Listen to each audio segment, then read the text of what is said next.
Alors, Édouard Ginaud, attaché commercial donc au sein du groupe Bâti Santé sur le secteur des Bouches-du-Rhône et du Vaucluse. Bâti Santé, un mot pour présenter votre société. Vous êtes positionné au niveau national, spécialiste de la protection du bâtiment et de ses occupants. Vous accompagnez les syndics de copropriété sur des domaines très variés, sécurité incendie, hygiène, qualité de l'air ou encore diagnostic et contrôle. Et ce qui va nous intéresser, je le disais, c'est un sujet qui figure rarement parmi les priorités de la copropriété.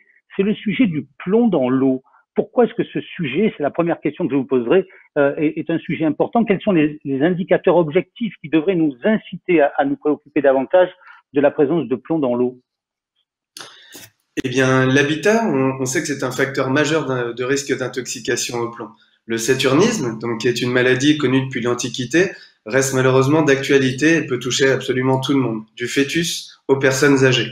Et malgré les mesures qui ont été mises en œuvre pour l'endiguer, il reste encore près de 4000 cas de saturnisme infantile en France. Donc, les syndics, en fait, ils connaissent bien la réglementation autour du plomb dans les peintures, mais ils sont beaucoup moins au fait de celle concernant le plomb donc destiné à la consommation humaine. En fait, c'est tout à fait normal parce que ce n'est précisé dans les règlements de copropriété depuis que à peu près 5 ans environ, et il y a eu un manque de communication flagrant à ce sujet.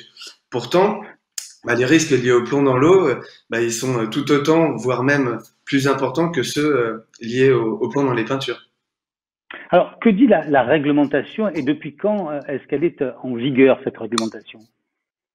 Eh bien, la réglementation, elle existe depuis une vingtaine d'années, depuis une directive européenne de 1998 qui a été retranscrite en droit français en 2001.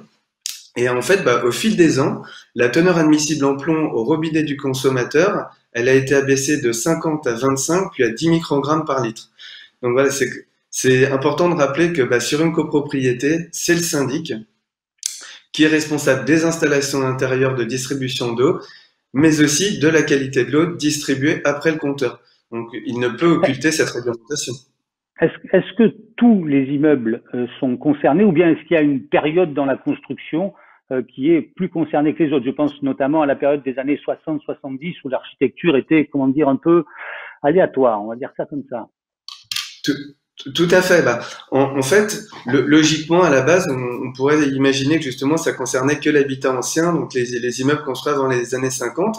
Mais comme vous l'avez justement fait remarquer, le plomb, il a été utilisé massivement dans les années 70-80 jusqu'à son interdiction définitive en 1995.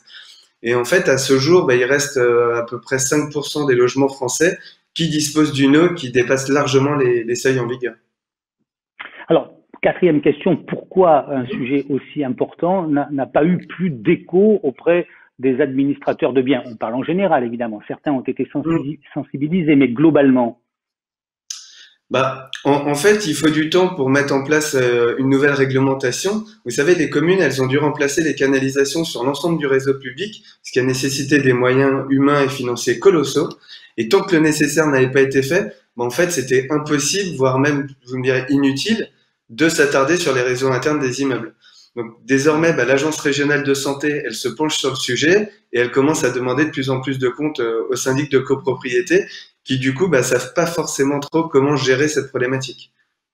Alors vous me dites si je me trompe, mais le syndic a une obligation de résultat, mais il n'a pas une obligation de réaliser un diagnostic. Est-ce que c'est bien ça?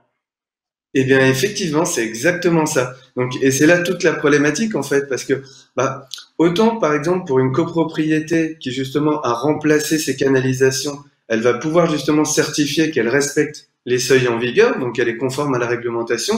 Autant une copropriété qui n'a pas fait de travaux, ou alors qui les a fait que partiellement, elle, du coup, va pas pouvoir le justifier. Et donc, dans son cas précis, là, ce qu'il faut faire, et ce dont on se rend compte, c'est que le diagnostic, ok, il n'est pas obligatoire, mais il est juste indispensable en fait. Alors, quelles sont les solutions que vous proposez pour accompagner sur ce sujet les syndics, et à commencer par les syndics de l'UNIS? Eh bien, Bâti Santé en fait a développé une approche systémique afin d'accompagner au mieux ses clients. Donc, on a créé en fait une étude du réseau interne commun des canalisations sur les copropriétés. Et ça se décompose en fait en plusieurs étapes. Donc, d'un côté, on s'assure auprès des municipalités que les travaux ils ont bien été réalisés au niveau du réseau public. Dans un deuxième temps, on analyse l'ensemble du réseau intérieur commun de distribution de l'immeuble avec le relevé des différents matériaux, la dimension des canalisations, mais aussi et surtout, on va repérer les différents facteurs d'aggravation, à savoir les bras morts, les effets de pile, les risques d'élévation de température ou encore le potentiel de dissolution de plomb dans l'eau. Enfin, on va prélever un échantillon d'eau froide en point haut afin de déterminer précisément la teneur en plomb. Et le tout sera fourni dans un rapport complet aux décideurs, leur permettant ainsi de savoir s'ils doivent ou non effectuer des travaux sur la copropriété et de déterminer dans quelle mesure ils doivent être réalisés en urgence. Et ça coûte combien un tel diagnostic? Bah, ce type de diagnostic, pour un immeuble standard, il faut compter environ 300 € tout compris. Donc c'est certes un investissement pour la copropriété, mais au final, ce sera largement rentabilisé quand il sera question d'effectuer des travaux sur le réseau de canalisation de l'immeuble afin de supprimer le plomb. Donc, en fait, vous dites il vaut beaucoup mieux, mais ça, c'est un classique. Il vaut mieux prévenir que guérir. Comme vous dites. Exactement. Et exactement, tout à fait. C'est très, très important de pouvoir justement s'assurer que il n'y ait pas de souci au niveau des différents occupants du bâtiment. Donc, il faut supprimer les canalisations en plomb dans les réseaux intérieurs de distribution d'eau. Le message est bien passé. Merci mille fois pour cet éclairage, Édouard Ginot. C'est moi qui vous remercie.